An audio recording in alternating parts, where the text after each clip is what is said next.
Joining me in studio is Paul Young, who has yet another cap that he's going to be wearing these days.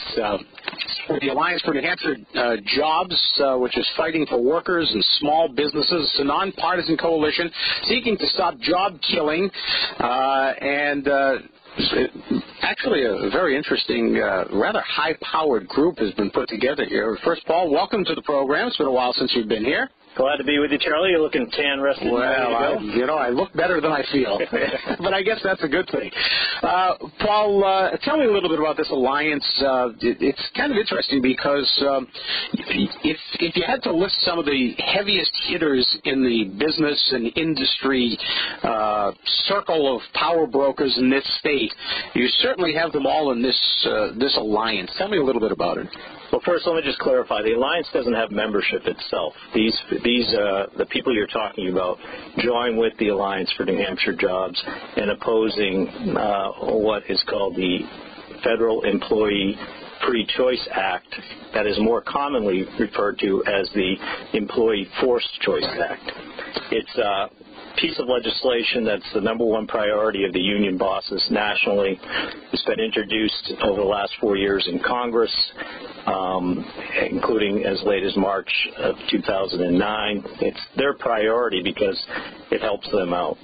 It's an effort to expand their power base and to put an undue burden on small businesses in New Hampshire. That's why you see all the major players who represent the workers of the state getting involved in this effort to get information out to the public about the Employee Forced Choice Act. Let me just run down the list of this who's who of people who are taking an active stand in this. Besides yourself as the State Director of the Alliance for New Hampshire Jobs, Jim Roach, who's obviously well known in the business community as the President of the BIA, Bruce Berkey, the State Director for the National Federation of Independent Businesses, old friend Fred Coker, President of the New Hampshire High Tech Council, and the New Hampshire Restaurant and Lodging Association, as well as other business leaders. But obviously, this is quite the who's who list. Yeah, and I think and that list is going to grow. We're just later this morning going to announce the launch of the alliance, so we've really just begun our efforts. I got to tell you, Charlie, it's one of the easiest jobs I've ever had is getting people to oppose this terrible piece of legislation. Every segment of our economy, the men and women who have worked hard to make New Hampshire a leader economically, we always outperform the United States, we always outperform the U.S., because we don't have onerous laws like this. And let me tell you a little bit about what this legislation does to help the union bosses and to expand their power base. First, it takes away the secret ballot on union organizing. I mean, even Cuba pretends they have a secret ballot, okay? So that's the first onerous part of it.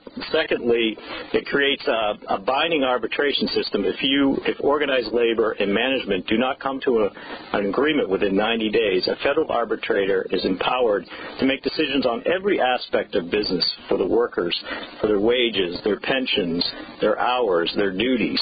And you are bound to that agreement. If you can't meet the agreement, as a company, you're probably going to be forced to shut down or move overseas. And in the world economy, that's always an option. And lastly, it fines employers for violating labor laws, but it does not levy any fines for unions when they violate the same laws. So you can see it's really a piece of legislation that's been crafted for the union bosses. The reason why they need to expand their power base, expand their revenues, is because they have mismanaged the funds of workers for years now. And every one of their pension plans is virtually bankrupt. They need this or they're in deep, deep trouble. Does this type of, because New Hampshire isn't, I mean, compared to some other states, even our neighbors to the south, we're not so union-driven as, say, Massachusetts. So does this type of EFCA legislation affect New Hampshire any more or less than it does other states? Probably more. I mean, it may be coincidental that we outperform the nation because we don't have a large union labor base, but I don't think so. You see that in state after state where there's a lower percentage of union jobs, the greater the economic opportunity. We want to keep that in New Hampshire. So what this would do is allow the unions to organize in our hotels, in our restaurants, in our businesses, in our manufacturing base. This is why all these segments of the economy are coming out against this, because it doesn't help the worker, Charlie. It doesn't help the small business person. Again, the only one it helps are the union bosses. So it's very troubling legislation. We're going to work hard to make sure that word gets out and to mobilize people in opposition. And what we're doing today is we're sending out a questionnaire to every candidate running for federal office, whether you're a Republican, Democrat, Libertarian, Tea Party, whatever. We're sending out a questionnaire today by certified mail asking for the position, so we know exactly where these candidates stand, and the voters of New Hampshire know where they stand, so they can make intelligent decisions as they look at the 2010 election. We're joined by Paul Young of Alliance for New Hampshire Jobs, talking about this new alliance that's being formed of New Hampshire businesses. Press conference going to be held later today at the New Hampshire Legislative Office Building to announce the launch of the Alliance for New Hampshire Jobs. ANHJ's mission is to educate the public about the negative economic effects and job losses for the state where the Federal Employees Free Choice Act to become law. We'll have more with Paul Young. Coming up in just a minute, we have to take a quick break at 7:18. It's 7:22. Paul Young is with us. We're talking about this new alliance, New Hampshire businesses that is getting together to educate the public about the economic dangers of ESCA, which is the Employee Free Choice Act, which would become law. Where does the EFCA stand right now as far as legislation? Has it been enacted? No, it is. It's proposed legislation? It's proposed legislation that is being considered in Congress. The leadership in Congress just within the last few weeks has been talking about maybe trying to get it through in the lame duck Congress, but they're still pushing hard on it.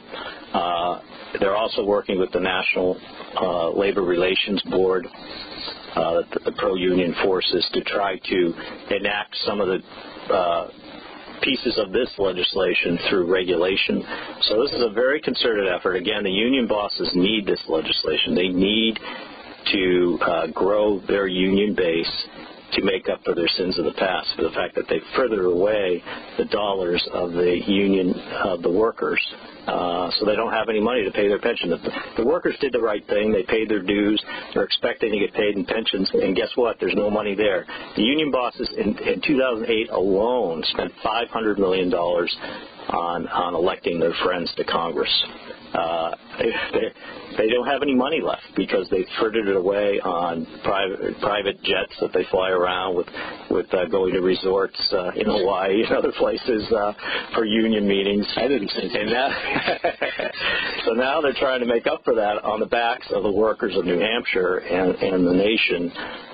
It's just wrong. It's a bad piece of legislation. I've been around politics for 100 years, it seems like now, and I haven't seen a piece of legislation quite this bad. And the fact that it has a chance of passing is a little frightening, and I think that's why you see so many people lining up against it. When I look at the list of those who are part of this alliance that's being formed, and you look at things like the BIA and the Restaurant and Lodging Association, the High Tech Council, you don't, at least at first glance, I don't see anybody really representing the retailers, but yet the largest retailer in the state, or the largest employer, which is kind of scary right now, but the largest employer in our state is Walmart. Where does a company like that stand? And that's, it doesn't feel right coming out of my mouth when I say the largest employer. When you say the largest employer is what was Sanders? Well, what was Sanders? And you'd say, well, that's what we do here in New Hampshire. And then it's just distasteful to say the largest employer I say is Walmart. It doesn't sound right. We're not Arkansas. Well, I'm not going to get into the specifics of that, Charlie, for many reasons, but that's a whole other show. Exactly. But where does a company like that stand on this? Because they could be affected more than anybody. The retailers are not involved. We hope to have them involved. Again, we're just launching today. I see no reason why the retailers wouldn't be supportive. Some of these folks have boards, or they have to have board meetings. So we're just starting to reach out. Again, the response has been terrific.